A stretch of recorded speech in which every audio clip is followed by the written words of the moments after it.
Good morning. మీరు చూస్తున్న HM TV. నా పేరు Venkat. Welcome to news analysis. ఇవాటి నుంచి ప్రతిరోజు ప్రధాన వార్తా కథనాలపై సమీక్ష ఉంటుంది, డిస్కషన్ కూడా ఉంటుంది. అది ఇవాటి నుంచే మనం ప్రారంభించుకోబోతున్నాం హెచ్ఎం టీవీలో.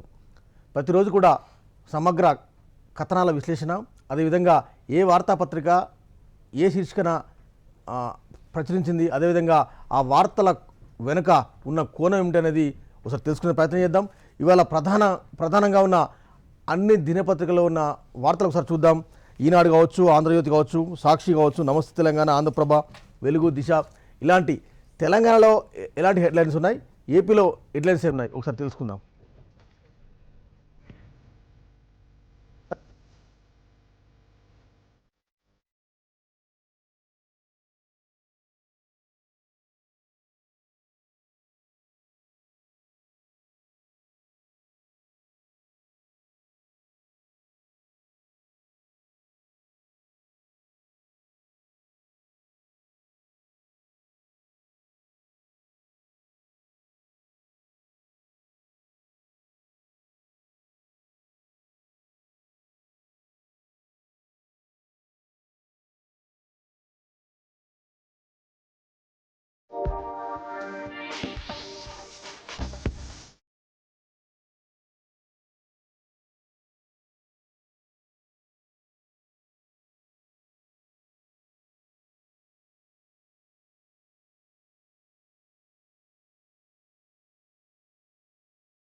Welcome back. అన్ని దినపత్రికలలో ప్రధానంగా కొలువుల జాతర అని తెలంగాణ ఎడిషన్లో ప్రచురించాయి. ఈనాడు ఇక కొలువుల పండుగ, 50,000 ఉద్యోగాలు భర్తీ అని, త్వరితగతిన నోటిఫికేషన్లు జారీ చేసే అవకాశం ఉందని, ఈ మేరకు నిన్న సీఎం కేసీఆర్ ఒక రివ్యూ కూడా పెట్టారని కూడా ఈనాడు ప్రధానంగా ప్రచురించింది. ఆంధ్రజ్యోతి కూడా కొలువుల కబురు అని, సాక్షిలో కొలువుల కళ అని, నమస్తే తెలంగాణలో కూడా 50,000 కొలువులు అని, ఆంధ్రప్రభలో నిరుద్యోగులకు శుభవార్త అని, ప్రతి దినపత్రిక కూడా ప్రధానంగా తెలంగాణ ప్రభుత్వం తీసుకోబోయే నిర్ణయాలపై, ఉద్యోగాల భర్తీపై ప్రధానంగా ప్రచురించాయి. ఒకసారి వీటిపై మనం అనలైజ్ చేసే ప్రయత్నం చేద్దాం. విజయబాబు గారు, గుడ్ మార్నింగ్. ప్రధానంగా ఉన్నపలంగా తెలంగాణ ప్రభుత్వం ఈ కొలువుల జాతర, ఈ నోటిఫికేషన్లను ఎట్లా చూడవచ్చు మనం? ఉన్నపలంగాని కాదు, వాస్తవానికి ఏంటంటే గత ఎన్నికల్లో ప్రభుత్వాలు అధికారాలకు వచ్చేటప్పుడు అక్కడ కేంద్రంలో ఇప్పుడు ఉన్నటువంటి ఎన్డీఏ లేదా బీజేపీ కానీ లేదా ఇక్కడ ఉన్నటువంటి టీఆర్ఎస్ కానీ ఏంటంటే ఉద్యోగాలు కల్పిస్తాం అని యువతగా హామీ ఇచ్చారు. ఏకంగా కేంద్రం అయితే 1,000,000 ఉద్యోగాలు కల్పన అని చెప్పని అన్నారు, ఇక్కడ కూడా అన్నారు. సో ఆ తర్వాత తదనంతర పరిణామాలు ఏంటంటే ఈ కోవిడ్ లాంటి పరిస్థితులు రావడం ఇవాళ. అయితే ఈ సందర్భంగా ఇవాళ ఉద్యోగాల కల్పన అయినటువంటిది నిజంగా అభినందించదగినటువంటి అంశం. ఎందుకంటే అనేక మంది ఆల్రెడీ ఉద్యోగాలు ఉన్నవాళ్ళు కూడా రోడ్ల మీద పడిపోయినటువంటి పరిస్థితి, ఉపాధి కోల్పోయి చాలా దయనీయమైనటువంటి స్థితిలో ఇవాళ ఆర్థిక వ్యవస్థ ఉంది. యువత నిరుద్యోగంలో కొట్టుమిట్టాడుతున్న పరిస్థితులు ఇది డెఫినెట్గా ఆహ్వానించదగిన పరిణామం. అంటే రైట్ టైంలో ఒక రైట్ డెసిషన్ కింద మనం దీన్ని చూడాలి. అంతేకాకుండా ఇంకా మరిన్ని ఉపాధి కల్పనలు కూడా కల్పించాల్సిన అవసరం ఉంది. అయితే ఇక్కడే గమనించాల్సింది ఏంటంటే ఉద్యోగాలు ప్రకటించిన తరువాత అంటే చిరకాలంగా దశాబ్దాల కాలంగా జరుగుతుంది ఏంటంటే మనకి సర్వీస్ కమిషన్లు ఉన్నాయి, అన్నీ ఉన్నప్పటికీ కూడా రిక్రూట్మెంట్స్కి వచ్చేసరికి ఏంటంటే బ్యాక్డోర్ వ్యవహారాలన్నీ ఉంటాయి.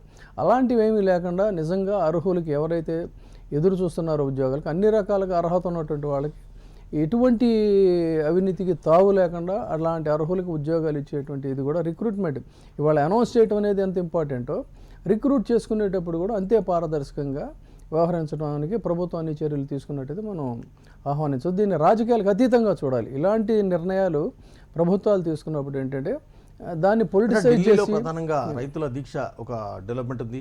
అదేవిధంగా కాళేశ్వరం 3వ టీఎంసీపై ముందుకెళ్లొద్దన్న కేంద్ర మంత్రి షెకావత్ లేఖ అంశం ఉంది. అయినప్పటికీ కూడా తెలంగాణ ఎడిషన్లన్నీ కూడా అన్ని ప్రధాన వార్తాపత్రికలన్నీ కూడా కొలువులపైనే, కొలువుల కబురుపైనే, కొలువుల జాతరపైనే, ఉద్యోగాల భర్తీ నోటిఫికేషన్ పైనే దృష్టి సారించాయి. అవునండి. ఇవాళ అదే ఇక్కడ మనకున్నది ఏంటంటే చాలా వెరీ ఇంపార్టెంట్ ఇష్యూ. కేంద్ర స్థాయిలో ఇవాళ రైతుల ఉద్యమం ఇవన్నీ ఏంటంటే సరే రోజు జరిగేది. మనం ఇవాళ కాదు రేపు చర్చించుకుంటాం, నిన్న చర్చించుకున్నాం, మొన్న చర్చించుకున్నాం. బట్ ఇది ఇవాళ అందరికీ కూడా నిరుద్యోగ యువతకి ఆయా కుటుంబాలకి ఇది గొప్ప తీపి కబురుగానే దీన్ని చూడాలి. కాబట్టి డెఫినెట్గా ఇది ఇవాళ బ్యానర్ హెడ్డింగే. నాకు ఉన్నటువంటి అనుభవంతో జర్నలిజంలో నాకు అనుభవం చెప్తున్నా ఖచ్చితంగా ఇది బ్యానర్ హెడ్డింగే. కాబట్టి అందరూ కూడా దాన్ని బ్యానర్ హెడ్డింగ్ చేశారంటే ఇది ఒక మంచి కబురు. అనేక కుటుంబాలు 50,000 మందికి కాదు అక్కడ పాయింట్, 50,000 కుటుంబాలు అక్కడ బెనిఫిట్ అవుతాయి లెక్క. 50,000 కుటుంబాలు బెనిఫిట్ అవుతున్నాయంటే పరోక్షంగా తద్వారా వాళ్ళకు వచ్చే జీతభత్యాలు ఆహారాల నుంచి మిగతా వాళ్ళు కూడా బెనిఫిట్ అవుతారు. ప్రత్యక్షంగా అంటే వాళ్ళ ఆ కుటుంబాల్లో కొనుగోలు శక్తి పెరుగుతుంది, జీవన ప్రమాణాలు మెరుగవుతాయి. ఈ రకంగా ఒక కుటుంబంలో ఒక వ్యక్తికి ఉద్యోగం వచ్చిందంటే ఆ కుటుంబం అంతా ఫ్లరిష్ అవుతుంది. అందుకని ఇది చాలా important issue. But only thing మళ్ళీ నేను అనేది ఏంటంటే రిక్రూట్మెంట్స్ దగ్గర మాత్రం చాలా జాగ్రత్తగా వ్యవహరించాలి. అది వెరీ వెరీ ఇంపార్టెంట్ అనమాట. దానికి మరి ప్రభుత్వం ఎలాంటి చర్యలు తీసుకుంటుందో కూడా బహిరంగంగా ప్రకటించి ట్రాన్స్పరెంట్గా జరగాలి రిక్రూట్మెంట్స్ అన్నీ. ఆ రకమైనటువంటి చర్యలు బహుశా మరి వారు ఉన్నారు కాబట్టి వారు ఎలాంటి చర్యలు తీసుకున్నారు, ఏం చేస్తారనేది వారు చెప్తారు కాబట్టి బాగుంటుంది. ఎందుకంటే ఏ ఒక్క ఉద్యోగమైన అర్హుడికి రాకుండా అనర్హులకి రాజకీయ పరంగానో లేకపోతే ఉద్యోగంలో ఉండేటువంటి ఎగ్జిక్యూటివ్స్ చేసేటువంటి పనుల వల్ల ఈ బ్యాక్డోర్ ఇది మనం తరతరాలుగా చూస్తున్నాం. ఇవాళ కొత్త ఇష్యూ కాదు ఇది. అది చాలా అన్యాయం అవుతుంది. అందుకని అర్హత కలిగినటువంటి వాళ్ళకి అర్హత కలిగిన ఉద్యోగాలు ఇచ్చినట్టయితే ఇది ఒక మంచి చర్య. కాబట్టి డెఫినెట్గా మనం దీన్ని కేసీఆర్ గారిని వారి ప్రభుత్వాన్ని మనం అభినందించాల్సినటువంటి అంశంగానే చూడాలి. దీన్ని ప్రధాన వార్తాపత్రికల డిస్కషన్పై మనతో చర్చలో పాల్గొనేందుకు రైతు బంధు సమితి చైర్మన్ పల్లా రాజేష్ రెడ్డి గారు కూడా మనం ఇన్వైట్ చేయగానే స్టూడియోకి వచ్చారు. గుడ్ మార్నింగ్ అండి, వెల్కమ్ టు స్టూడియో. ప్రధానంగా కొలువుల జాతరను, కొలువుల పండుగను, నిరుద్యోగాల భర్తీ కోసం నిన్న సీఎం త్వరలో ఇవ్వబోయే నోటిఫికేషన్లు ఎట్లా చూస్తారు మీరు? ఒకేసారి 50,000 లేక ఇంకా ఎక్కువ ఉంటే కూడా ఇవ్వాలని చెప్పేసి నిన్న కేసీఆర్ గారు సమీక్ష చేసి తీసుకున్నారు. నేను ఇక్కడ 3 అంశాలు మీకు నేను క్లియర్ చేయదలుచుకున్నా. ఒకటి, 2014 తర్వాత దరిదాపుగా 1,00,000 ఉద్యోగాలు ఖాళీ ఉన్నాయి కాబట్టి ఆ 1,00,000 ఉద్యోగాలను భర్తీ చేసుకుంటామని చెప్పేసి ఆనాడు టీఆర్ఎస్ ప్రభుత్వం తన మేనిఫెస్టోలోనే చెప్పిన తర్వాత ఖచ్చితంగా గత 2014 నుండి ఈనాటి వరకు ప్రభుత్వం కానీ ప్రభుత్వం చేత ఆర్థిక సాయం పొందుతున్న కార్పొరేషన్లో దరిదాపుగా 1,50,000 ఉద్యోగాలు ఫిలప్ అయినాయి. కానీ చాలామంది ఇప్పటికి కూడా ఉద్యోగాలు వచ్చిన వాళ్ళు అనుభవిస్తున్నారు, ఊర్లలో కూడా అందరూ తెలుస్తున్నారు. కొద్దిమంది దురదృష్టవశాత్తు ప్రొఫెసర్లు కానీ లేకపోతే మిగతా వాళ్ళు కానీ అంటే దాన్ని ఒక అనాలిసిస్ చేయకుండా ఎన్ని ఉద్యోగాలు ఎట్లా వస్తాయి ఏంటని తెలియకుండా రోజు ఏం కేసీఆర్ 1,00,000 ఉద్యోగాలు ఇస్తావు కదా ఏమైందని చెప్పేసి ఒక నానుడిగా చేయడం అనేది చాలా బాధాకరం. ఎందుకంటే ఏమి తెలియని ఆశపడుతున్న నిరుద్యోగి భావించడం వేరు, తెలిసిన వాళ్ళు కూడా ఈ విధంగా మాట్లాడడం కూడా వేరు. నేను క్లియర్గా మీకు చెప్పదలుచుకుంది ఒకటి, ఇవాళ ఒక్క పబ్లిక్ సర్వీస్ కమిషన్ రిక్రూట్మెంట్ చేయదు. సార్ ఒక మంచి మాట చెప్పారు. ప్రభుత్వం చేస్తున్న క్రమంలో అది ట్రాన్స్పరెంట్గా జరగాలి, నిజాయితీగా జరగాలి, అర్హులు ఉన్న వారికే జరగాలని. ఈ ప్రభుత్వంలో ఎన్ని ఉద్యోగాలు ఉంటాయి? ఇవాళ ప్రభుత్వంలో 1,00,000 ఉద్యోగాలు నేను అదే చెప్తాను. 1,00,000 ఉద్యోగాలు ఖాళీ ఉన్న 1,00,000 ఉద్యోగాలని చేస్తామని చెప్పి ఎన్ని ఉద్యోగాలు చేసినామని కూడా డీటెయిల్గా చెప్పినా కూడా దాన్ని ఎవరు తీసుకోవట్లేదు. అది దురదృష్టకరం. ఇవాళ 1 కోటి జనాభా ఉంటే 1,00,000 ఉద్యోగాలు ప్రభుత్వంలో ఉంటాయి. అది ఇక్కడ కానీ ఇంకో రాష్ట్రంలో కానీ లేకపోతే దేశంలో కానీ వేరే దేశంలో కానీ ఎక్కడ కూడా ఉద్యోగాలు అనేది ఎన్ని ఉన్నాయంటే గవర్నమెంట్ ఉద్యోగాలు. ఇక్కడ చాలా ఐటీ ఇండస్ట్రీ వేరు, ప్రైవేట్ సెక్టర్ వేరు, ఇండస్ట్రీస్ వేరు, అవన్నీ ఉంటాయి. ఇవన్నీ కాకుండా ఒక ప్రభుత్వం కానీ ప్రభుత్వం చేత ఉన్న దాంట్లో దరిదాపుగా 1 కోటికి 1,00,000 లేకపోతే ఇంకో 15,000-20,000 ఎక్స్ట్రా అక్కడ ఉండే ఇండస్ట్రీస్ని వేరే ఏది కార్పొరేషన్స్, గవర్నమెంట్ యొక్క కార్పొరేషన్స్ బట్టి ఇవాళ ఇక్కడ నేను 50,000 కొలువులకు వచ్చే ముందు ఇవాళ 150,000 కొలువులు ఇవాళ ఆల్రెడీ ప్రభుత్వం చేసింది. ఎక్కడ చేసింది? పబ్లిక్ సర్వీస్ కమిషన్ 30,000 33,000 చేసింది కదా అంటారు. పబ్లిక్ సర్వీస్ కమిషన్ కూడా ఇవాళ అనేక చిక్కులతో ఉంటాయి. ఇలా ఒక అడ్వర్టైజ్మెంట్ ఇవ్వగానే ఒక డిపార్ట్మెంట్ ఇస్తుంది, హెల్త్ డిపార్ట్మెంట్, నాకు ఇన్ని రిక్రూట్మెంట్ కావాలని చెప్పేసి ఇస్తారు. వాళ్ళు ఆ రిక్రూట్మెంట్ ప్రకారం ఒక నోటిఫికేషన్ ఇవ్వగానే అందులో ఉన్న వాళ్ళే అనేక మంది కోర్టుకు వెళ్తారు. నేను అర్హత సాధించట్లేదు, లేకపోతే అనవసరంగా వాళ్ళకి అర్హత ఇచ్చిండ్రు అని వాటిని ఒక్కొక్కదాన్ని చిక్కులను సాధ్యం చేసుకుంటూ మొత్తం క్లియర్ చేసుకుంటూ ఇవాళ 100కి పైన నోటిఫికేషన్లు తెలంగాణ పబ్లిక్ సర్వీస్ కమిషన్ ఇచ్చినాయి. 104 ఏమో ఉంటే 100 పైన ఇప్పటికి మొత్తం కూడా క్లియర్ అయిపోయి ఉద్యోగాలు కూడా ఇచ్చుకున్నాం. ఇది వాస్తవం. మీరు ఎక్కడ కానీ చెప్తాను, అది పబ్లిక్ సర్వీస్ కమిషన్ ద్వారా 32 వేల ఉద్యోగాలు ఇప్పటికే వచ్చినాయి. దానికి డీటెయిల్స్ మొత్తం కూడా ఏ డిపార్ట్మెంట్లో ఏ డెసిగ్నేషన్, ఎంత శాలరీ, ఏ నోటిఫికేషన్ ద్వారా వచ్చినాయి అనేది కూడా నేను మొత్తం కూడా మీకు ఇస్తాను. మీరు చూసి మీరు అవునా కాదా, లేకపోతే జాయిన్ అయిన వాళ్ళు ఉన్నారా లేదా, ఆ ఫోన్ నెంబర్స్ కూడా ఇస్తాను. ఒకటి. రెండోది, పబ్లిక్ సర్వీస్ కమిషన్ ఒకటే ఏజెన్సీ కాదు. ఇవాళ పోలీస్ కొలువులు అని చెప్పేసి అన్నారు. పోలీస్ డిపార్ట్మెంట్లో 2014 తర్వాత ఇప్పటి వరకు ఎస్ఐలు కానీ, లేక కానిస్టేబుల్స్ కానీ, లేకపోతే ట్రాఫిక్ రిలేటెడ్ కానీ, లేకపోతే మొత్తం కూడా ఇవన్నీ టెలికమ్యూనికేషన్స్ కానీ చేస్తే 29,000 ఉద్యోగాలు ఫిలప్ అయినాయి. 29,000 ఒక పబ్లిక్ సర్వీస్ కమిషన్ ద్వారా. మీరు ఎక్కడ పోలీస్ స్టేషన్లో చూడండి, ఇవాళ కూడా అది కూడా మీకు డీటెయిల్స్ ఇస్తాం. 29,000 ఎవరెవరు వచ్చిందనేది కూడా మొత్తం కూడా మీకు లిస్ట్ ఇస్తాం. ఇవన్నీ కూడా పబ్లిక్ సర్వీస్ కమిషన్ ద్వారా జరిగాయి. ఇవి మొత్తం కూడా ఎందుకు రాజేష్ రెడ్డి గారు మీ ప్రభుత్వం ఒక అపప్రద మూట కట్టుకుంటున్నది? అపప్రద కాదు, ఇది దురదృష్టవశాత్తు మీలాంటి టీవీ ఛానల్స్ కానీ, లేకపోతే పేపర్స్ కానీ ఇవన్నీ కూడా వెలికి తీయకపోవడం, లేకపోతే వాటన్నిటిని తొక్కివేయడం వల్ల నేను మీకు ఇస్తాను. రాజేశ్వర రెడ్డి గారు నేను ఇంకా చెప్తాను సార్, ఒక్క నిమిషం మాట్లాడిన తర్వాత 29,000 ఉద్యోగాలు పబ్లిక్ సర్వీస్ కమిషన్ ద్వారా అయినాయి. టీచర్స్ అంటారు, టీచర్స్ 2 రకాల రిక్రూట్మెంట్ మన రాష్ట్రంలో అయింది. కొత్తగా టీజీటీఎల్ అనేది 8,000 నోటిఫికేషన్ ఇస్తే 7,000 అయిపోయిన తర్వాత 1000 దగ్గర కోర్టులో కేసు వేసిండ్రు పండిట్స్. దాని దగ్గర ఒకటి తప్ప మిగతా 8,000 కూడా అయిపోతున్నాయి. 14,000 ఉద్యోగాలు గురుకులాలు. ఈ రాష్ట్ర ప్రభుత్వం వచ్చిన తర్వాత దరిదాపుగా 750-800 మధ్యలో కొత్త గురుకులాలు వచ్చేసినాయి. పాత కూడా గురుకులాలు చూస్తే 1000 గురుకులాలు ఉన్నాయి. ఈ గురుకులాల సొసైటీ చేస్తున్నది. దరిదాపుగా 14,000 రిక్రూట్మెంట్ అనేది ఆ గురుకులాల్లో జరిగింది. అది కూడా అంటే గురుకుల సొసైటీ ద్వారా జరిగే టీచర్ కాదు, ఆ సొసైటీ కాదు. అది దురదృష్టకరం. ఇవాళ పంచాయత్ సెక్రటరీలు 10,000 మంది జరిగినాయి. ఇవాళ ఇవే కార్పొరేషన్స్. కరెంటు డిపార్ట్మెంట్ చూసుకుంటే 25,000 మందిని ఒకటేసారి లైన్మెన్ కానీ, జూనియర్ అసిస్టెంట్ కానీ, లేకపోతే పోల్స్ ఎక్కే రకరకాలు ఉన్న వాళ్ళందరినీ కూడా ఈ ప్రభుత్వం వచ్చినట్టుకున్న 25,000 మందిని ఈయన వచ్చిన తర్వాత కేసీఆర్ గారు ఒక్కటే పెన్ స్ట్రోక్తో 25,000 మందిని రాటిఫికేషన్ చేసుకున్నాం. రెక్టిఫికేషన్ కావచ్చు, రాటిఫికేషన్ కావచ్చు, ఇంకోటి చేసినాం మొత్తం కూడా. అది కాకుండా డైరెక్ట్గా AP Genco, AP Transco, SPDCL, NPDCL కలిపి 9,000 డైరెక్ట్గా రిక్రూట్మెంట్ చేసుకుంది. అంటే ఒక కరెంటు డిపార్ట్మెంట్లో 33,000 ఉద్యోగాలు వచ్చినాయి.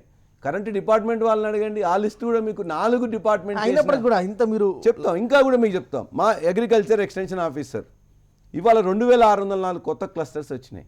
2,600 మందిని రిక్రూట్ చేసుకొని అందులో చాలామంది మెటర్నిటీ పోతారని చెప్పి 450 మందిని మళ్ళీ అవుట్సోర్సింగ్ చేసుకున్నాం. అంటే దరిదాపుగా 3,000 ఒక అగ్రికల్చర్ ఎక్స్టెన్షన్ ఆఫీసర్.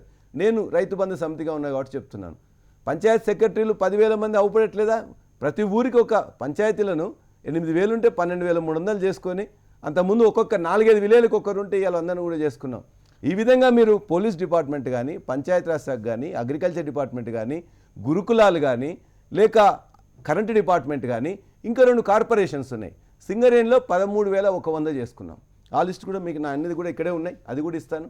13,100 సింగరేణిలో, 7,430 ఆర్టీసీలో. అంటే ఈ విధంగా ప్రభుత్వం కానీ, ప్రభుత్వం చేత నడపబడుతున్న కార్పొరేషన్లో గత 2014 నుండి నేటి వరకు కూడా 1,46,000 ఉద్యోగాలు ఇప్పటికీ ఫిలప్ అయినాయి. ఆ డీటెయిల్స్ అన్ని కూడా మొత్తం కూడా మీకు ఇస్తాను. ఒక్కడు కూడా చెక్ చేసి ఎందుకు నిరుద్యోగ యువత గ్రామీణ తెలంగాణలో టీఆర్ఎస్ వెంట రావడం లేదు? అది పొరపాటు. ఇవాళ ఏనాడు ఇప్పుడు రాలేదు చెప్పండి? 2014 తర్వాత జరిగిన ఈనాటి వరకు ఉన్న ఎలక్షన్లలో ఏ యువత రాకుండానే మేము ఇన్ని విజయాలు సాధించినవా? మీరు చెప్పండి. రెండోసారి 2018లో 3/4 మెజార్టీ వచ్చి ఎమ్మెల్యేస్ వచ్చినాయి, 9 ఎంపీస్ వచ్చినాయి, 32 జెడ్పీలు వచ్చినాయి, 90% ఎంపీటీసీలు వచ్చినాయి, జెడ్పీటీసీలు వచ్చినాయి, తర్వాత సర్పంచ్లు వచ్చినాయి. అంటే వీళ్ళందరూ ఎలక్షన్లలో మాకు సపోర్ట్ చేయదే మేము గెలిచినామా?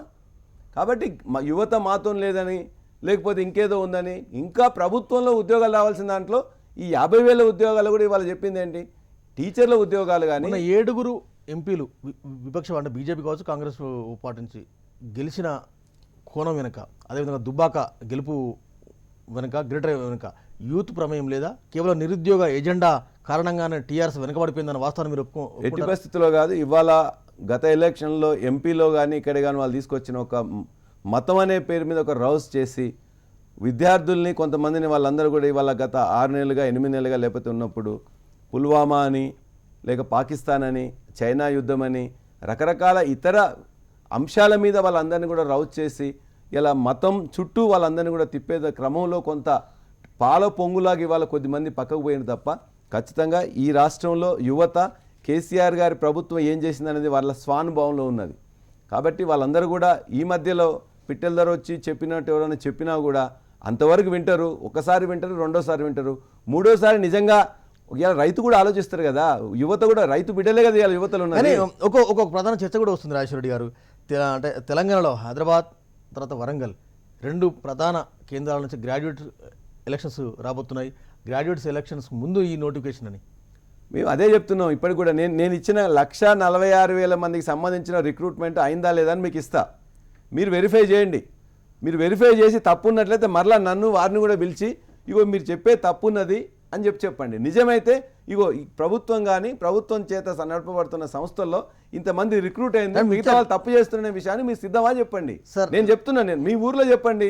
మీ ఊర్లో పంచాయత్ సెక్రటరీ కొత్తవాడే కదా, మీ ఊరు పోలీస్ స్టేషన్లో కొత్త రిక్రూట్మెంట్ కదా, మీ మండలం దగ్గర ఉన్న గురుకులాల్లో ఉన్న వాళ్ళందరూ కొత్త వాళ్ళే కదా, మీ అగ్రికల్చర్ ఎక్స్టెన్షన్ ఆఫీసర్ కొత్త వాళ్ళే కదా, వీళ్ళందరూ ఇంతమంది పోస్టులే లేవు, వీళ్ళందరూ కొత్త వాళ్ళే వచ్చిండ్రు. రాష్ట్ర వ్యాప్తంగా వాళ్ళందరికీ తెలుసు. ఇలా నేను మాట్లాడిన తర్వాత వాళ్ళని ఒక్కసారి వెరిఫై చేసుకోమండి. ఆ గ్రామంలో వచ్చిన ఈ అందరూ కూడా కొత్త వాళ్ళ కాదా, ఎలక్ట్రిసిటీ డిపార్ట్మెంట్లో ఎంతమంది వచ్చిండ్రు అంటే ప్రభుత్వంలో ఉద్యోగం కోసం అని చెప్పి ఇంతమంది రావాలని చెప్పేసి అనుకుంటారు. ఇదే కాదు, ఇవాళ ఈ రాష్ట్రంలో ఖచ్చితంగా నేను చెప్తున్నా, లెక్కలతో సహా, నోటిఫికేషన్తో సహా, డెసిగ్నేషన్తో సహా, వాళ్ళ స్కేల్తో సహా మీకు మొత్తం కూడా ఇస్తాం. వాటన్నిటి కూడా మీరు చర్చ పెట్టండి. మీరు చర్చ పెట్టే ముందు దయచేసి చెక్ చేసుకోండి, నిజమేనా కాదా అని చెప్పండి. చెప్పిన తర్వాత ఈ 50,000 ఉద్యోగాల కోసం ఇవ్వాలిస్తే 146,000 ఉద్యోగాలు ఏ విధంగా వచ్చినాయని కూడా మీరు చేయాల్సిన అవసరం కూడా ఉందని నేను భావిస్తున్నా. విజయబాబు గారు, ప్రధానంగా అంటే గ్రాడ్యుయేట్స్ ఎలక్షన్స్ ముందే ఈ నోటిఫికేషన్ వస్తుందన్న ఈ వాదన కూడా వినిపిస్తోంది. అంటే ప్రభుత్వాలకి కానీ రాజకీయ పార్టీలకు కానీ ఏ స్ట్రాటజీస్ అవి ఉంటాయి, అదేం పెద్ద తప్పు పట్టేది కాదు. బట్ ఇక్కడే ఒక చిన్న సబ్జెక్ట్ కరెక్షన్ ఏంటంటే రాజేశ్వర రెడ్డి గారికి చెప్పేది, ఈ 1,00,000 ఉద్యోగాలు అని అంటే జనరల్ ఇంప్రెషన్ ఏంటంటే కొన్ని పదాలు మనకి జనరల్ కలోక్యాలు ఉంటాయి. ఏమని, అరే ఒక మంచి ఉద్యోగం తెచ్చుకోరా అని చెప్పని. అట్లాగే మొన్న ఎన్నికల మేనిఫెస్టోలో ఏంటంటే 1,00,000 ఉద్యోగాలు ఇస్తామంటే దాని సెన్స్ ఏంటంటే 1,00,000 గవర్నమెంట్ ఉద్యోగాలు వస్తాయి. ఇప్పుడు ఆ యువత ఉద్యమంలో పాల్గొన్నటువంటి కుటుంబాలు కానీ ఆ యువత కానీ వాళ్ళు అనుకుంది ఏంటంటే ఓహో మనకి గవర్నమెంట్ జాబ్ వస్తుందని, ఉద్యోగాలు ఇస్తామంటే మీకు గుర్తుందో లేదో కిరణ్ కుమార్ రెడ్డి గారి ప్రభుత్వంలో 1,00,000 ఉద్యోగాలు ఇస్తామని చెప్పి ప్రకటించి కొన్ని రిక్రూట్మెంట్స్ స్టార్ట్ చేస్తే టీఆర్ఎస్తో సహా అనేక మంది విమర్శ చేసింది ఏంటంటే 1,00,000 ఉద్యోగాలు ఇస్తామని చెప్పండి, 1,00,000 గవర్నమెంట్ ఉద్యోగాలు సర్కారీ కొలువులు అనుకున్నాం, తీరా చూస్తేనేమో ఇవన్నీ కాంట్రాక్ట్ ఉద్యోగాలు, ప్రైవేట్ ఉద్యోగాలు అది అని పెద్ద విమర్శ వచ్చింది. ఇప్పుడు వారు కూడా ఏం చెప్తున్నారు, అవుట్ సోర్సింగ్ తీసుకున్నాం అని చెప్తున్నారు. నేను చెప్పిన 146,000 ఉద్యోగాలు డైరెక్ట్ గా పర్మనెంట్ అవుట్ సోర్సింగ్ 146,000 ఉద్యోగాలు ప్రభుత్వం చేత నడపబడుతున్న కార్పొరేషన్ అంటే కరెంట్ డిపార్ట్మెంట్ ఉంటుంది. ఆర్టీసీ గాని ఇంకోట్లో అవుట్సోర్సింగ్ లో వేరే 2,000 వెంకట్ గారు 2,604 క్లస్టర్స్ లో 2,604 రిక్రూట్ చేసుకున్న తర్వాత చాలా మంది మెటర్నిటీ కానీ మిగతా దానిలో వెళ్తుంటే వాళ్ళని కూడా టెంపరీగా ఎవరు ఉండకూడదనే ఉద్దేశం 450. తెలంగాణ ఉద్యమం సివియర్ గా ఉన్నప్పుడు ఇంటికో ఉద్యోగం అన్న ఒక ట్యాగ్ లైన్ బాగా ఇంప్రెస్. ఇంటికో ఉద్యోగం అని ఎక్కడైనా, ఇంటికో ఉద్యోగం ఎక్కడ కేసీఆర్ అని చెప్పి అంటున్నప్పుడు తను దిండి దగ్గర ఒక ప్రాజెక్టులో భూసేకరణ కోసం అని చెప్పేసి అక్కడ పోతే అక్కడ భూ నిర్వాసితులు ఉన్నారు. భూ నిర్వాసితున్న దగ్గర మాకంతా అయ్యా భూమి పోతున్నది, ఇల్లు పోతున్నది, మాకు వచ్చే భూమి కూడా లేదని చెప్పేసి అన్నప్పుడు ఇక్కడ ఉన్న ఇండ్లు ఉన్నాయి మొత్తం ఏంటంటే 780 ఇండ్లు ఉన్నాయని చెప్పేసి అన్నప్పుడు ఆ ఇంట్లో ఉన్న ప్రతి వాళ్ళకి ఒక ఉద్యోగం ఇస్తానని చెప్పి చెప్పింది తప్ప. నేను చెప్తున్నా రాజేశ్వర రెడ్డి గారు, అంటే తెలంగాణ ఉద్యమం సివియర్ గా ఉన్నప్పుడు తెలంగాణ ఉద్యమం సేవ కాదు, 2014 తర్వాత కేసీఆర్ గారు ముఖ్యమంత్రి, నేను 2001, 2004, 2009 చెప్తున్నాను.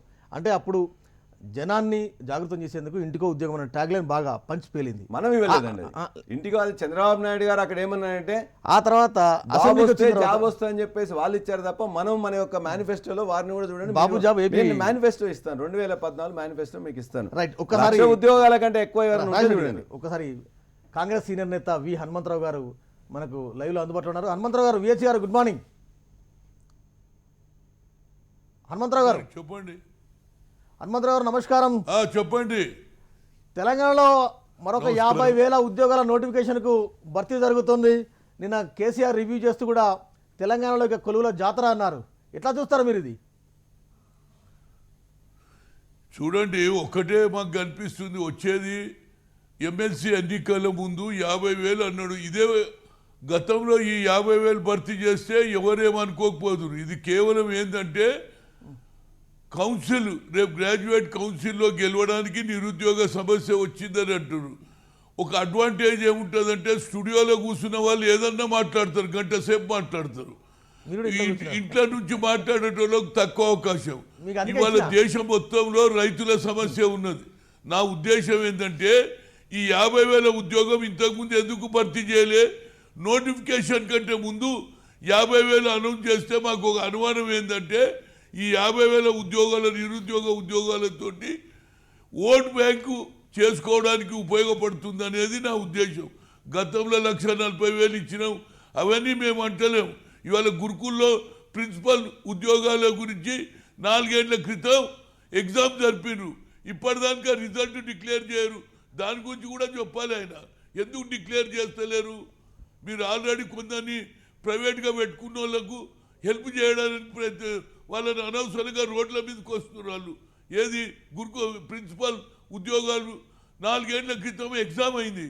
వై ఇప్పటి వరకు ఆ రిజల్ట్ ఎందుకు బయట పెడతలేరు అనేది నేను పోయినాను, అడిగాను. ఇంతవరకు అది పెడతలేరు. ఏమనంటే మొదటి నుంచి అటువంటి వాళ్ళు అడ్వర్టైజ్మెంట్ ఎందుకు చేశారు, ఎగ్జామ్ ఎందుకు రాపించారు, దాని గురించి మరి టీఆర్ఎస్ నాయకులు చెప్పాలి. అదొకటి. రెండోది ఏంటంటే ఇవాళ అనుమానం కలిగేది ఏంటంటే రేపు గ్రాడ్యుయేట్ ఎన్నికలు జరుగుతున్నాయి కాబట్టి ఈ నిరుద్యోగ సమస్యను మేము తీర్చేస్తున్నామని ఓటు బ్యాంకు రాజకీయం చేస్తున్నాం అనేది నా ఉద్దేశం అండి. రైట్. హనుమంత గారు, మళ్ళీ మీ దగ్గరకు వస్తాను. కేంద్ర మంత్రి కిషన్ రెడ్డి గారు లైవ్లో జాయిన్ అయ్యారు. మంత్రి గారు good morning, welcome to HM TV. నమస్కారం అండి. ఇవాళ దేశవ్యాప్తంగా రైతుల దీక్ష కొనసాగుతుంది. ఒకరోజు నిరసన దీక్ష, ఆ తర్వాత కేంద్రం దిగి రాకపోతే రోజువారీ ఆమరణ దీక్షలు కొనసాగే అవకాశం ఉందని రైతులు అల్టిమేటం జారీ చేశారు. ఇవాళ రైతు దీక్షకు మద్దతుగా ఢిల్లీ సీఎం కేజ్రీవాల్ కూడా పాల్గొనబోతున్నారు. ఏం చెప్తారు? ప్రజాస్వామ్య వ్యవస్థలో ఎవరికైనా తమకు సంబంధించినటువంటి సమస్యల మీద స్పందించేటువంటి కానీ, ఉద్యమం చేసేటువంటి కానీ, పోరాటం చేసేటువంటి కానీ అధికారం ఉంది. మరి కేంద్ర ప్రభుత్వము ఇప్పటికే రైతు సమస్యల మీద స్పందించి అనేక సార్లు చర్చలు జరిపింది. ఆ చర్చలలో కూడా వాళ్ళు లేవనెత్తినటువంటి అంశాలపైన కూడా క్లారిటీ ఇవ్వడం కోసం కేంద్ర ప్రభుత్వం ప్రయత్నం చేసింది. వాళ్ళు లేవనెత్తినటువంటి ప్రధానమైనటువంటి 8 అంశాల మీద అవసరమైతే వాళ్లకు అనుకూలంగా, రైతులకు అనుకూలంగా మార్పులు చేర్పులు చేయడానికి సిద్ధంగా ఉన్నాము. ఇందులో చట్టంలో ఏ రకంగా మీరు భయపడాల్సినటువంటి అవసరం లేదు. మరింత రైతు సమాజానికి భద్రత కల్పించేటువంటి విధంగా కేంద్ర ప్రభుత్వము ఆ మార్పులు చేర్పులు చేయడానికి సిద్ధంగా ఉంది. కాబట్టి దేశవ్యాప్తంగా మంత్రి గారు, దేశవ్యాప్తంగా ఇంత నిరసన వస్తున్నా ఎందుకు ఆ చట్టాన్ని వెనక్కి తీసుకోవడంలో కేంద్రం వెనకడుగు వేస్తుంది? దేశవ్యాప్తంగా నిరసన లేదు, మీరు అర్థం చేసుకోవాల్సినటువంటి అవసరం ఉంది. అందులో రైతులకు సంబంధించినటువంటి సమస్యల మీద వాళ్ళు స్పందిస్తే తప్పకుండా ఇప్పటికే దశల వారీగా, దఫల వారీగా మా కేంద్ర మంత్రులు, వ్యవసాయ శాఖ మంత్రి, సివిల్ సప్లై శాఖ మంత్రి, హోమ్ మినిస్టరు రైతులతో, అది పంజాబ్ రైతులు అయినప్పటికీ కూడా అందరినీ పిలిచి మాట్లాడాము. వాళ్ళకి ఏదైతే అనుమానాలు ఉన్నాయో అనుమానాలు నివృత్తి చేయడం కోసం ప్రయత్నం చేశాము. వాళ్ళు చెప్పినటువంటి అంశాల మీద మేము మరి చట్టంలో మార్పులు తీసుకురావడానికి సిద్ధంగా ఉన్నాము. కొన్ని లిఖితపూర్వకమైనటువంటి హామీలు కేంద్ర ప్రభుత్వం నుంచి కావాలని చెప్పారు, వాటిని కూడా ఇస్తామన్నాము. అంతేకాని వారు చట్టాలను పూర్తిగా రద్దు చేయమని చెప్పడం ఏదో ఇది రాజకీయ దృక్పథంతో అంటున్నటువంటి డిమాండ్ అయినటువంటిది మాకు అనిపిస్తూ ఉంది. కాబట్టి ఆ రకంగా కాకుండా మీరు రైతుగా ఉండి రైతు సంఘంగా ఉండి రైతులకు మీరు పెట్టినటువంటి చట్టాలలో ఈ పొరపాట్లున్నాయి అనేటువంటిది తప్పకుండా చెప్తే, ఈ అనుమానాలు ఉన్నాయి, రైతులకు ఇది నష్టం కలిగించే అంశం ఉంది అన్నప్పుడు ఒక రైతు పక్షపాత ప్రభుత్వంగా కేంద్ర ప్రభుత్వం నరేంద్ర మోడీ గారు తప్పకుండా ఏమాత్రం భేషజాలు లేకుండా ఎవరితోటైనా అంటే ఎందుకు మాట్లాడుతూ ఏ రకమైనటువంటి మార్పులు చేర్పులు అంటే చట్టాన్ని మీ పార్లమెంట్లో ప్రవేశపెట్టే ముందు రైతు సంఘ ప్రతినిధులతో కానీ లేకుంటే చట్టానికి ముందు చట్టం తర్వాత ఎందుకు జనాలని మీరు జాగృతం చేయలేకపోయారు? ఈ రైతు చట్టం వల్ల రైతులకు చాలా బాగుంటుంది, తర్వాత సన్నాసినక రైతులకు చాలా లాభంగా ఉంటుంది అని ఎందుకు మీరు చెప్పలేకపోయారు? ఇది ఇప్పుడు జరుగుతున్నటువంటి చర్చ కాదండి. స్వామినాథన్ కమిషన్ రిపోర్ట్లో కూడా మేము చెప్పినటువంటి అంశాలన్నీ ఉన్నాయి. నెంబర్ 1. నెంబర్ 2, 2003లోనే మరి దీనికి సంబంధించినటువంటి కమిషన్ కాన్స్టిట్యూట్ చేయడం జరిగింది. అదేవిధంగా వ్యవసాయ శాఖ మంత్రులతో వివిధ రాష్ట్రాలకు సంబంధించి బీహార్ కానీ లేకపోతే రాజస్థాన్ కానీ ఈ యొక్క వెస్ట్ బెంగాల్ కానీ ఈ రకంగా వ్యవసాయ శాఖ మంత్రులతో లేకపోతే ముఖ్యమంత్రులతో గతంలో కూడా కాంగ్రెస్ హయాంలోనే ఒక కమిటీలు కాన్స్టిట్యూట్ చేయడం జరిగింది. కాంగ్రెస్ పార్టీ ప్రభుత్వం ఉన్నప్పుడే దీనికి సంబంధించినటువంటి ఒక రిపోర్ట్ తయారు చేశారు. అదేవిధంగా 2019లో కాంగ్రెస్ పార్టీ కూడా దీనిపైన ఎన్నికల ప్రణాళికలు పెట్టడం జరిగింది. కాబట్టి మేము కూడా 2019లో భారతీయ జనతా పార్టీ ఎన్నికల ప్రణాళికలు పెట్టడం జరిగింది. కాబట్టి ఇది గతంలోనే చర్చ జరిగింది. గతంలోనే దీనికి సంబంధించినటువంటి అనేక అంశాల మీద ఉన్నాయి. ఇప్పటికే వివిధ రాష్ట్రాలలో దీనికి సంబంధించినటువంటి కొన్ని విషయాలు అమలు జరుగుతూ ఉన్నాయి. కాబట్టి దీంట్లో రైతులకు నష్టం కలిగించినప్పుడు ఏ రకమైనటువంటి ఇబ్బంది లేదు.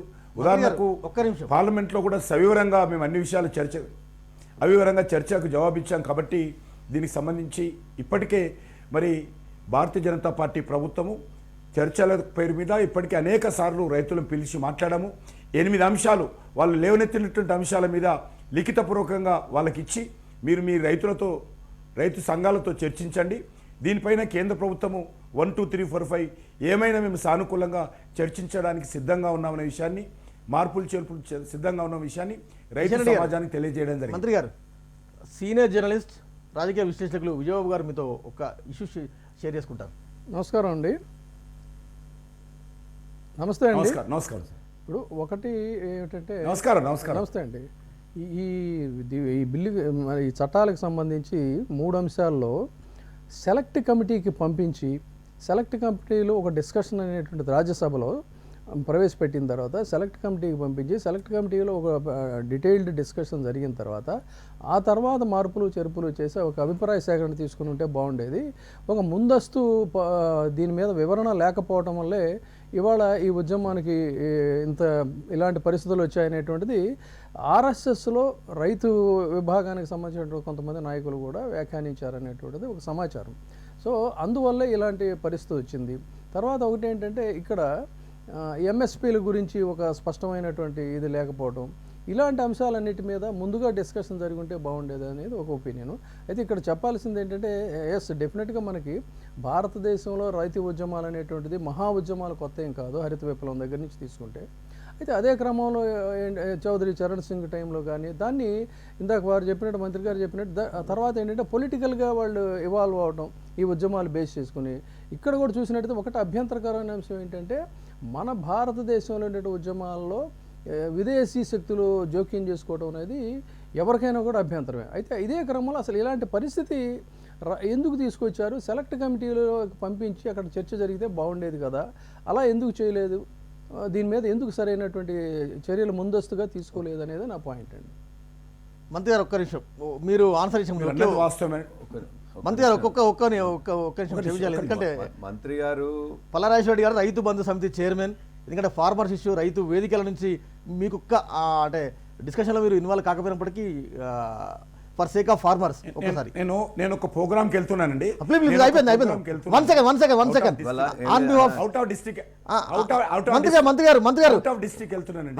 ఒక్కటే విషయము, వాళ్ళ రైతులందరూ కూడా అక్కడ ధర్నా చేసి ఆందోళన చేస్తున్నప్పుడు ఇంతకుముందు ఒక చర్చ జరిగిందని కేంద్ర మంత్రి గారు చెప్పారు. నిజంగానే చర్చ జరిగి వాళ్ళలో విశ్వాసం ఉన్నట్లయితే వాళ్ళు చర్చలకే రారు. ఒకటి వాళ్ళ ఢిల్లీకి దగ్గర ఉన్న అందరు రైతులు కూడా ఇవాళ వస్తున్నారు. వాళ్ళందరూ కూడా పంజాబ్ కానీ, హర్యానా కానీ, ఉత్తరప్రదేశ్ కానీ వాళ్ళు రాగలుగుతున్నారు, మిగతా వాళ్ళని రానివ్వట్లేదు. రెండో అంశం. మూడోది, నిజంగా ఇవాళ వాళ్ళు ఎక్కడ నష్టపోతామని భావిస్తున్నారో వాటి వల్ల వెనక్కి తీసుకోవడంలో అందులో వస్తే నష్టమేం లేదు. వాళ్ళు ఏమంటున్నారు, మా మార్కెట్ వ్యవస్థ రద్దు చేస్తున్నారు, ఎంఎస్పీ అనేది మెన్షన్ చేయలేదు, కాబట్టి దయచేసి మాకు ఈ చట్టం అనేది వద్దు అని చెప్పేసి అంటున్నారు. అందులో వెనక్కి తీసుకోవడం వల్ల వచ్చే నష్టం కూడా ఏమి అనిపించట్లేదు. కాబట్టి ఇవాళ ఆ 3 చట్టాలు ఏదైతే చెప్తున్నారో మూడిట్లలో వాళ్ళు 3 ఫీల్ అయ్యేది ఏంటంటే, మాకు మార్కెట్ అనేది లేకుండా చేసి ఎంఎస్పీ లేకపోవడం ఒకటైతే, రెండోది వాళ్ళు ఏమంటున్నారు, ఈ కాంట్రాక్ట్ ఫార్మింగ్ వల్ల మాకు నష్టమవుతుంది, 2 ఇన్ఈక్వల్స్ మీద మధ్యలో ఒక అగ్రిమెంట్ వస్తుందని అంటున్నారు, అది సరైనది కాదని చెప్పేసి చెప్తున్నారు. ఇంకోటి ఆహార భద్రత చట్టం కూడా. వీటిని ఒక ఏమంటాం మనం, రేపు పొద్దున నేను ఈ చట్టం తెచ్చినా కాబట్టి దీనికి వెనికిపోద్దనే దానికంటే, ఇవాళ 60% ఉన్న ప్రజానీకం రైతులు కాబట్టి రైతులకు సంబంధించిన వాళ్ళు ఉన్నాయి, దాని వచ్చే ఆమ్దాన్ తక్కువ, కానీ ఇవాళ వాళ్ళే ఎక్కువ మంది ఉన్నారు కాబట్టి వాళ్ళ కోసం బీజేపీ ప్రభుత్వం ఇప్పటికైనా ఆలోచించి దాన్ని వెనక్కి తీసుకోవాల్సిందిగా మేము మీ ద్వారా కోరుతున్నాం. రైట్, కిషన్ రెడ్డి గారు ప్లీజ్ క్యారీ ఆన్. విజయబాబు గారు, రాజేశ్వర రెడ్డి గారు, ఇద్దరు ఆన్సర్స్. ఒకటే అండి, ఇది సెలెక్ట్ కమిటీకి తీసుకుపోకూడదనేటువంటిది ఏ రకంగా లేదు. కానీ గతంలోనే 2003 నుంచే అనేక దశల వారీగా దీని మీద చర్చ జరిగింది. లోక్సభలో చాలాసార్లు చర్చ జరిగింది ఈ యొక్క చట్టానికి సంబంధించి. కాబట్టి ముఖ్యమంత్రితో కమిటీ ఏర్పాటు చేశారు. వ్యవసాయ శాఖ 12 రాష్ట్రాల చర్చలు జరగలేదు, మూసేసి తీసిన మీకు తెలుసు. మీరు మంత్రి గారు, చర్చలు జరగలేదు అక్కడ చర్చలు జరిగితే ఇంత ప్రాబ్లం. మంత్రి గారు క్యారీ ఆన్. మంత్రి గారు క్యారీ ఆన్. వ్యవసాయ శాఖకు సంబంధించినటువంటి 12 రాష్ట్రాల మంత్రులు దీని మీద కాంగ్రెస్ హయాంలో నుంచే చర్చలు జరిపారు. మా ప్రభుత్వం అధికారంలోకి వచ్చినంత 2017లో కూడా దీనికి సంబంధించిన చర్చ జరిగింది. ఎక్కడ కూడా రైతులకు నష్టం కలిగించాలనేటువంటి ఆలోచన, లేక రైతులకు ఇబ్బంది పెట్టాలనేటువంటి ఆలోచన, లేకపోతే ఏదో కార్పొరేట్ కంపెనీలకు మేలు చేయాలనే ఆలోచన ఏ కోశాన లేదు.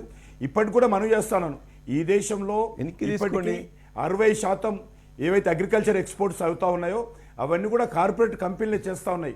కాబట్టి వెనక్కి తీసుకోండి. దయచేసి రైతుల పక్షాన ఆలోచించేసి నిజంగానే మీరు అదే చిత్తశుద్ధితో ఉన్నట్లయితే ఖచ్చితంగా ఆ 3 చట్టాలలో పెద్దగా వచ్చేది ఏం లేదనుకున్నప్పుడు దయచేసి దాన్ని వెనక్కి తీసుకునే మార్గంలో మీరు, ఎందుకంటే మీరు రైతు బిడ్డ, తెలంగాణలో కూడా ఇదంతా ఏంటని మీకు తెలుసు, కాబట్టి ఖచ్చితంగా దాన్ని వెనక్కి తీసుకోవడం వల్లనే ఒక సొల్యూషన్ వస్తుందని రైతాంగం మొత్తం భావిస్తున్నప్పుడు మనం వెనుకడుగు ఒకటి వేస్తే వచ్చే నష్టం లేదని చెప్పి రైతాంగం అనుకుంటున్నారు. రైతాంగం మేము అనుకోవడం లేదు, రాజకీయ పార్టీలు అనుకుంటున్నాయి. నరేంద్ర మోడీ గారి ప్రభుత్వం మీద కక్ష కట్టినట్టు కొన్ని రాజకీయ వ్యవస్థలు పనిచేస్తూ ఉన్నాయి. రైతులు ముందు పిలిచినప్పుడు వాళ్ళందరూ కూడా 8 అంశాల మీద ఒప్పుకున్నారు. 8 అంశాలు మీరు చేస్తే మేము సమ్మతమే అని చెప్పి ఒప్పుకున్నారు. ఒప్పుకొని 8 అంశాల మీద రాసిమన్నారు మమ్మలను. మేము రాసిచ్చాము. అందులో గిట్టుబాటు ధర కావచ్చు, లేకపోతే మార్కెట్ యార్డ్స్ కావచ్చు, లేకపోతే మండీల వ్యవస్థ కావచ్చు, దాన్ని ప్రోత్సహిస్తాము. ఇప్పటికీ దేశంలో 6000 పైచీలకు మండీలు ఉన్నాయి, మార్కెట్ యార్డ్స్ ఉన్నాయి.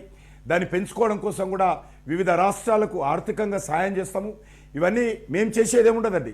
ఇందులో 95% వివిధ రాష్ట్ర ప్రభుత్వాలు రాష్ట్రాల పరిధిలో చేయాల్సినటువంటి అంశాలు ఉన్నాయి. రూల్స్ ఫ్రేమ్ చేసుకోవడం కానీ అవన్నీ కూడా రాష్ట్రాలే చేసుకోవాలి. విడిగా మేము కేంద్ర ప్రభుత్వం రూల్స్ ఫ్రేమ్ చేయం. మేము బ్రాడ్గా చట్టం చేసిన తర్వాత ఆ చట్టానికి అటు ఇటు రూల్స్ ఫ్రేమ్ చేసుకొని మండీలు పెంచుకోవడం కానీ, మార్కెట్ యార్డ్స్ పెంచుకోవడం కానీ, గిట్టుబాటు ధరకు సంబంధించినటువంటి వ్యవస్థ రూపకల్పన చేయడం కానీ ఇవన్నీ కూడా రాష్ట్రాల పరిధిలోనే ఉంటాయి. కాబట్టి వివిధ రాష్ట్రాలకు అన్ని రకాల సహకారం అందిస్తామని చెప్పి మేము అన్ని కూడా రైతులకు రాసిచ్చాము. రైతులందరూ కూడా ఒప్పుకొని పోయారు.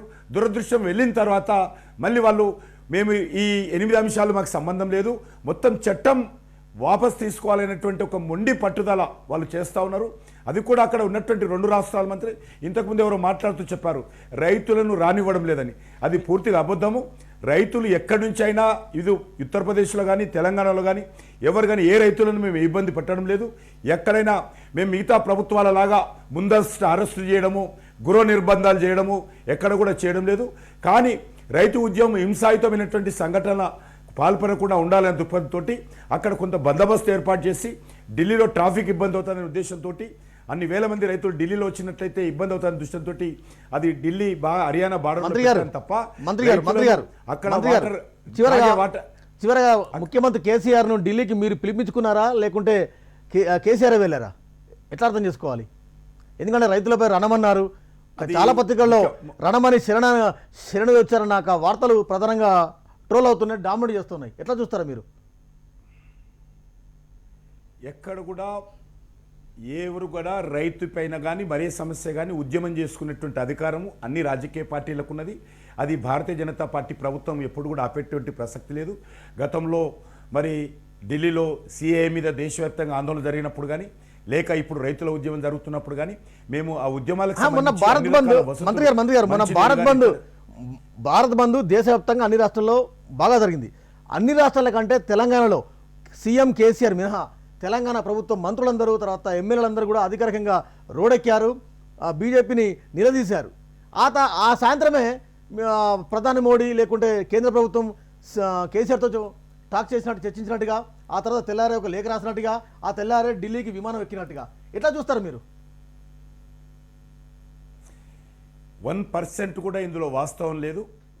ముఖ్యమంత్రి గారు స్వయంగా నాకు వచ్చినటువంటి ఇన్ఫర్మేషన్, వారు స్వయంగా ఢిల్లీకి రావాలనుకొని వివిధ రాష్ట్రానికి సంబంధించినటువంటి అంశాలపైన కేంద్ర ప్రభుత్వానికి తెలియజేయాలనుకొని వాళ్ళు వస్తున్నప్పుడు ఫెడరల్ సిస్టంలో భారతీయ జనతా పార్టీ ప్రభుత్వము రాజకీయాలకు అతీతంగా అన్ని రాష్ట్రాలు సమానంగా చూడాలనేటువంటి దృక్పథంతో ఉన్నటువంటి ప్రభుత్వంగా ఏ ముఖ్యమంత్రి వస్తానన్నా, ఏ ముఖ్యమంత్రి కుమారులు మంత్రులు వస్తానన్నా కూడా మాకున్నంత మేరకు అందుబాటులో ఉన్నప్పుడు తప్పకుండా ప్రధానమంత్రి కానీ మిగతా మంత్రులు కానీ సమయం ఇస్తాము.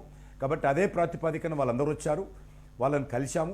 ఇక్కడ ముఖ్యమంత్రి గారు మాకు సమయం ఇవ్వకపోవచ్చు, కానీ మేము వారు వచ్చినప్పుడు మాత్రం తప్పకుండా మేము గౌరవప్రదంగా మా ప్రభుత్వం వీరే కాదు ఏ రాష్ట్రానికి సంబంధించి మమతా బెనర్జీ గారు వచ్చినా, లేకపోతే నితీష్ కుమార్ గారు వచ్చినా, లేకపోతే విజయ్ పినరయ్ గారు కేరళ, ఎందుకంటే ఇవాళ దీక్షలో టీఆర్ఎస్ ఏ రకమైనటువంటి ఢిల్లీకి పోయి వచ్చిన మరుక్షణమే ఇవాటి దీక్షలో టీఆర్ఎస్ ఎందుకు వెనకడుగు వేసింది, ఎందుకు ఇవాళ దీక్షలో టీఆర్ఎస్ పాల్గొనడం లేదు అంటే మీరేం చెప్తారు? అది వాళ్ళ ఇష్టం అండి. ఒక పార్టీ మీద కంపల్సరీ ఉద్యమం చేయాలని మీరు మేము ఎవరు ఒత్తిడి చేయలేము. ఏ పార్టీకి సంబంధించి ఏ ప్రభుత్వానికి సంబంధించినటువంటి ఆలోచన విధానాలకు ఉంటుంది. కాబట్టి ఎక్కడ కూడా భారతీయ జనతా పార్టీ ప్రభుత్వం వాళ్ళను ఉద్యమంలో పాల్గొనని చెప్పాల్సిన అవసరం మాకు లేదు. అనేక ఉద్యమాలు జరుగుతూ ఉన్నాయి దేశవ్యాప్తంగా. టీఆర్ఎస్ పార్టీ కూడా మన బంద్లో పాల్గొన్నది. రైతులు ఎవరు పాల్గొనుకున్నా కార్యకర్తలు టీఆర్ఎస్ కార్యకర్తలు బంద్ చేసి మీరు మీ దగ్గర ఉన్న వాళ్ళే రైతులు, మీరు మాత్రమే ప్రభుత్వం, ఈ విధంగా మాట్లాడడం కరెక్ట్ కాదు మంత్రి గారు. రైతులు ఎవరు పార్టిసిపేట్ చేయకపోతే అట్లానే కాదు అంటే ఇక చొక్కా మంచి తెల్ల చొక్కా వేసుకోవడం కూడా మీరు కరెక్ట్ కాదు రైతులకు అనే విధంగా చెప్తున్నారు. ఇప్పుడు రైతులు కాకుండా మేము చేసిన రైతు బంధు సమితి అధ్యక్షునిగా మొత్తం ప్రతి కాన్స్టిట్యున్సీలో కూడా రైతులే స్వయంగా వచ్చి పార్టిసిపేట్ చేసిండ్రు. దానికి రాజకీయంగా నాయకులు ఖచ్చితంగా వస్తారు. దాన్ని మీరు ఈ విధంగా ఇంత పెద్దవాళ్ళే ఉండి ఈ విధంగా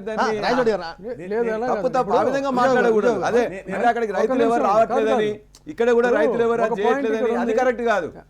మేము ఇలా మేము కాల్ ఇచ్చినప్పుడు ఒక పాయింట్ నేను మంత్రి గారితో ఒక ఇష్యూలో నేను ఏకీభవిస్తున్నా ఏంటంటే, ఎస్ ఇనిషియల్గా రైతులు ఉద్యమానికి వచ్చారు, దాన్ని కాదనలేదు, నెగోషియేట్ చేశారు. అక్కడ కాంప్రమైజ్ అయ్యే దీంట్లో ఏంటంటే ఇక్కడ అంటే నేను రాజకీయాలకు అతీతంగా మాట్లాడుతున్నాను. ఒక సుస్థిరమైనటువంటి ప్రభుత్వాన్ని చాలా కాలంగా ఎలా దెబ్బ కొట్టాలని వేచి చూస్తున్నటువంటి దీంట్లో రాజకీయ శక్తుల పునరేకీకరణకి ఈ ఉద్యమాన్ని వాడుకునే దిశగా రాజకీయ శక్తులు అన్డౌటెడ్లీ ఇందులో ప్రవేశించాయి.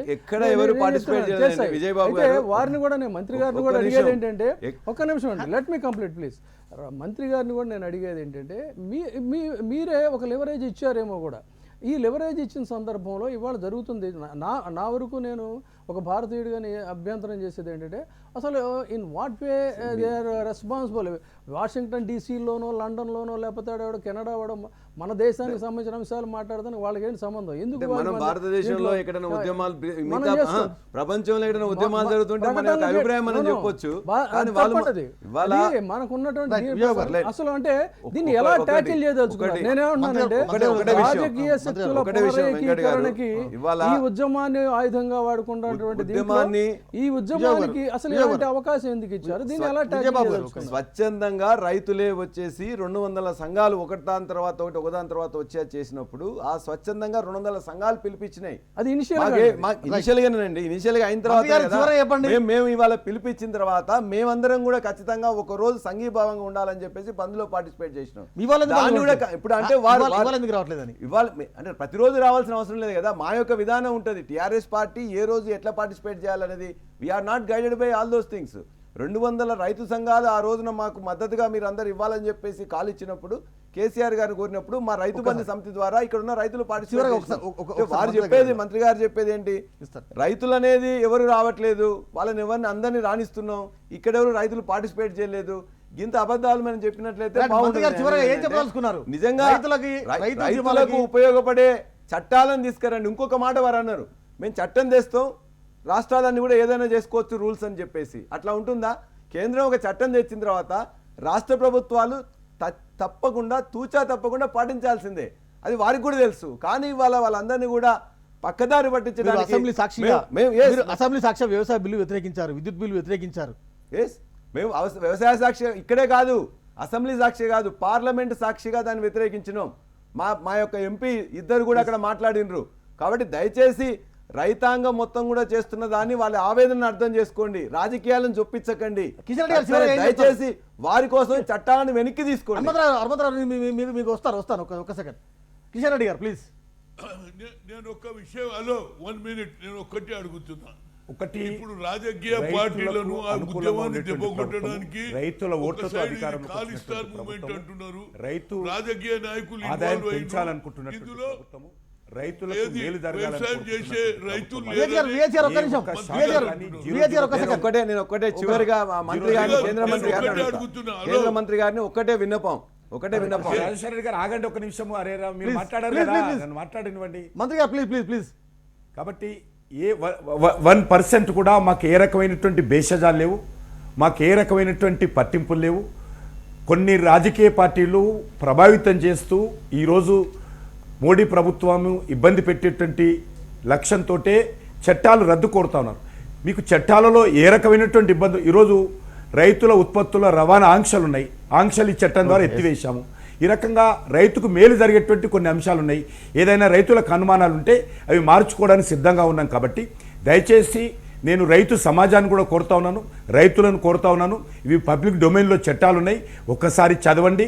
ఈ చట్టాలలో మీకు ఏ రకమైనటువంటి అనుమానాలున్నా నేరుగా భారతీయ జనతా పార్టీ ప్రభుత్వము రైతు సంఘాలతో ఇప్పటికే చర్చిస్తూ ఉంది. ఏ రకమైనటువంటి షరతులు లేకుండా చర్చిస్తూ ఉన్నాము. కానీ రైతు సంఘాలే కొన్ని షరతులు పెడతా ఉన్నాయి. ఏం చెప్తా ఉన్నారు, మీరు చట్టాలు రద్దు చేయడం తప్ప వేరే ఏమీ మేము చర్చించామని ఇప్పుడు మొండికేశారు. కాబట్టి ఇది ఇబ్బంది అవుతా ఉంది. ఈ స్టేల్మెంట్ కొనసాగడానికి మంచిది కాదు. మరొకసారి మీ ద్వారా మేము కోరుతా ఉన్నాం, తప్పకుండా మార్పులు చేయడానికి సిద్ధంగా వచ్చింది. ఇందులో మంత్రి గారు చెప్పండి, హనుమంతరావు గారు చెప్పండి. చూడండి, ఒకటి నేను అడుగుతున్నా నేను ముఖ్యమంత్రి గారిని అడుగుతున్నా, ఇక్కడ ఉన్నటువంటి రిప్రజెంటేటివ్ టీఆర్ఎస్ వాళ్ళని అడుగుతున్నా. లాస్ట్ టైము యావత్ భారత్ బంద్లో టీఆర్ఎస్ వాళ్ళు అందరు పార్టిసిపేట్ చేశారు. ఇవాళ ఏది ఫార్మర్స్ హంగర్ స్ట్రైక్ చేస్తున్నారు. మరి టీఆర్ఎస్ వాళ్ళు చేస్తున్నారా? ఏదన్నా చేంజ్ వచ్చిందా? నాకు అనుమానం. ఇవాళ నేను కూడా 10 గంటల నుంచి 4 గంటల వరకు కూర్చుంటా. ఎందుకంటే ఫార్మర్స్ అన్నం పెడతారు.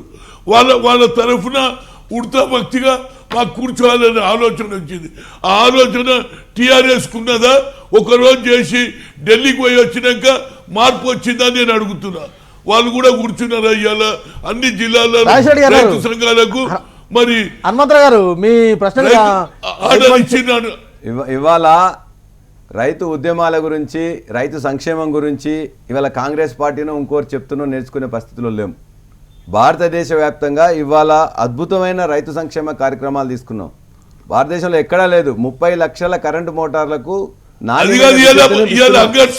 ఉండండి ఎక్కువ మాట్లాడతాను, మీరు ఉండండి. రెండోది 24 గంటల రైతు బంధు ఇస్తుంది. పంటకు 5,000 చొప్పున 2 పంటలకు 10,000 ఇస్తుంది ప్రభుత్వం ఇస్తుంది.